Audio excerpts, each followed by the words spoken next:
जय हिंद प्यारे साथियों, कैसे हैं आप सभी। आशा करते हैं कि अच्छे होंगे। दोस्तों आज मैं आप सभी के लिए जीके का बहुत ही बेहतरीन प्रश्न लेकर आया हूं। दोस्तों चलते हैं अपना प्रश्न की तरफ। दोस्तों आज का पहला सवाल है, निम्नलिखित 4 ऊर्जा फसलों में से एक की खेती एथेनॉल के लिए की जा सकती है।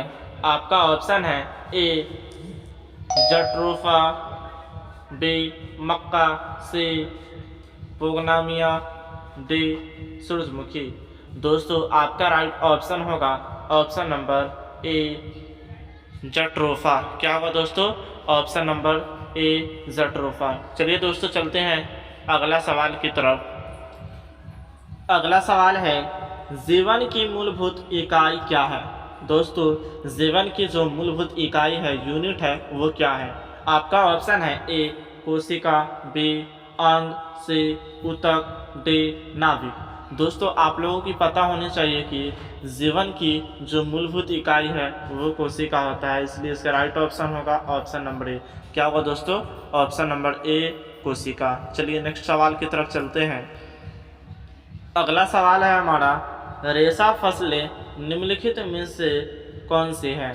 दोस्तों रेशा की जो फसलें हैं वो निम्नलिखित में से कौन सी है, तो चलिए देखते हैं ऑप्शंस।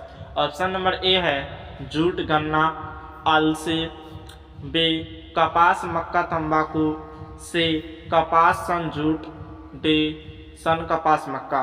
दोस्तों रेशा फसल की बात की गई है, इसलिए इसका राइट ऑप्शन होगा ऑप्शन नंबर सी कपास, सन, जूट। ठीक है ना दोस्तों। चलिए नेक्स्ट सवाल की तरफ चलते हैं। अगला सवाल है हमारा, 80% से अधिक कोशिका सेल में पाया जाता है। दोस्तों 80% से अधिक कोशिका में पाया जाने वाला पदार्थ है। तो दोस्तों आपका ऑप्शन है ए प्रोटीन, बी चर्बी, सी खनिज, डी जल। दोस्तों आपका राइट ऑप्शन होगा ऑप्शन नंबर डी जल। क्या होगा दोस्तों? ऑप्शन नंबर डी जल। चलिए नेक्स्ट सवाल की तरफ चलते हैं।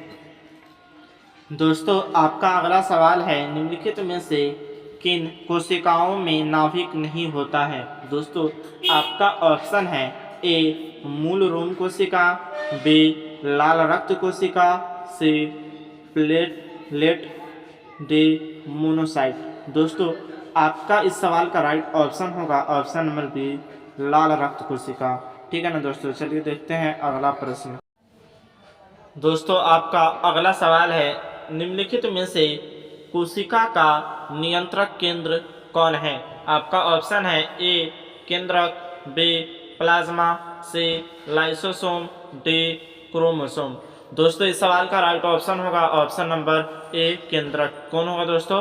केंद्रक होगा। ठीक है दोस्तों, इसलिए इसका राइट ऑप्शन होगा ऑप्शन नंबर ए। चलिए दोस्तों नेक्स्ट प्रश्न की तरफ चलते हैं। दोस्तों अगला सवाल है, किस देश की गाय टी कप काऊ के नाम से जानी जाती है। दोस्तों आपका ऑप्शन है A Australia, B New Zealand, C Bharat, D Denmark. दोस्तों अगर आप भी अपने भारत देश से प्यार करते हैं तो इस चैनल को सब्सक्राइब करें। दोस्तों इस सवाल का राइट ऑप्शन होगा ऑप्शन नंबर सी भारत। क्या होगा दोस्तों? भारत होगा। ठीक है ना दोस्तों, इसलिए इसका राइट ऑप्शन होगा ऑप्शन नंबर सी। चलिए दोस्तों नेक्स्ट प्रश्न की तरफ चलते हैं।